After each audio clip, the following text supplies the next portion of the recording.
The notion that our current life may be an intricate tapestry woven from threads of past actions, those known, forgotten, or hidden in the folds of memory, has haunted human thought for centuries.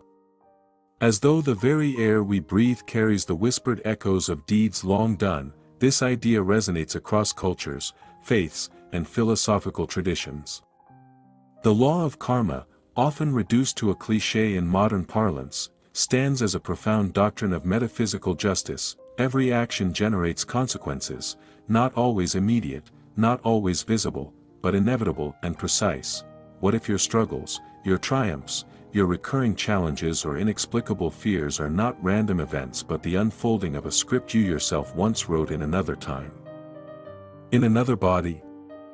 What if your current life is less a beginning than a continuation, a chapter in an ongoing narrative authored by your own intentions, desires, and decisions? To entertain this thought is to enter a labyrinth without walls, where every turn reveals a mirror and every mirror reflects a deeper question. Karma is not vengeance, nor is it reward in the crude sense. It is not a cosmic ledger managed by a divine accountant. Rather, it is more like a seed planted in silence, in the rich soil of the soul. Some seeds sprout quickly, a kind word returned, a cruelty repaid. Others remain dormant across years, lifetimes even, awaiting conditions to awaken their potential. And therein lies the mystery. We do not always recognize the fruit as ours when the harvest comes. We ask, why me? Not realizing we are reaping an orchard we once, perhaps carelessly, sowed. The law of cause and effect operates beyond the linear confines of time as we perceive it. What feels like an isolated misfortune, the sudden loss of a job, a betrayal, an incurable illness, may be the echo of a forgotten decision, not in this life but another. The soul, not bound by years or names, travels through the corridors of existence like a traveler passing through rooms of varying light and sound. In each room, it speaks, acts, chooses, and with each choice, it alters its path, but the past is not merely a ghost, it is a teacher. To believe in karma is not to resign to fate but to awaken to responsibility.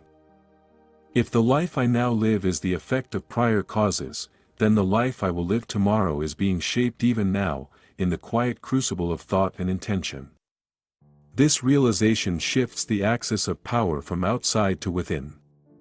I become both the victim and the author, the bound and the liberator. Mystics and sages have long whispered that nothing is accidental.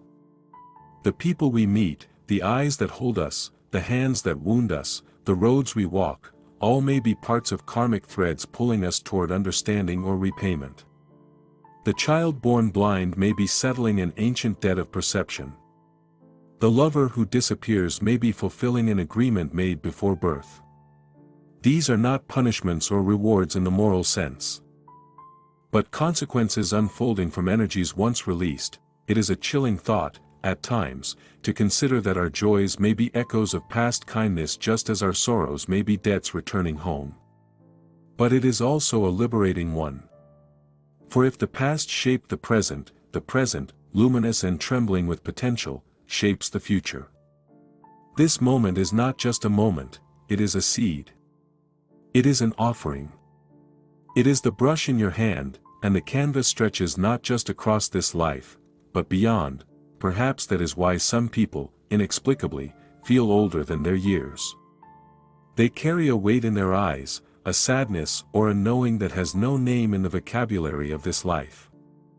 And perhaps that is why others are drawn to certain lands, certain eras, certain souls, as if they are remembering rather than discovering. It may not be fantasy or coincidence. It may be karma unfolding its ancient wings, yet, one must tread carefully. To wield the concept of karma as judgment, upon others or upon oneself, is to miss its essence. The murderer may escape legal justice yet not karmic consequence. The wounded may suffer without understanding why. But karma is not about punishment. It is about balance, equilibrium restored in a universe that does not forget but does forgive. True wisdom lies not in unraveling every past deed, an impossible endeavor, but in acting now with clarity, compassion, and courage. It lies in asking not, "What did I do to deserve this?" but "What can I do now that aligns me with healing, with truth?" Karma, when misunderstood, feels like a curse. When understood, it becomes a compass. The night may be long, and the reasons for its darkness may be lost to memory. But the stars above, timeless, watchful, remind us that even in our darkest moments, we are not alone. The path before us may be tangled with consequences, but the steps we choose now shape the brightness of mornings yet to come. Thus, life is not simply given. It is earned, shaped, inherited from ourselves. And if the wind sometimes carries voices that sound like echoes of our own, perhaps it is because somewhere, somewhen, we spoke them into being.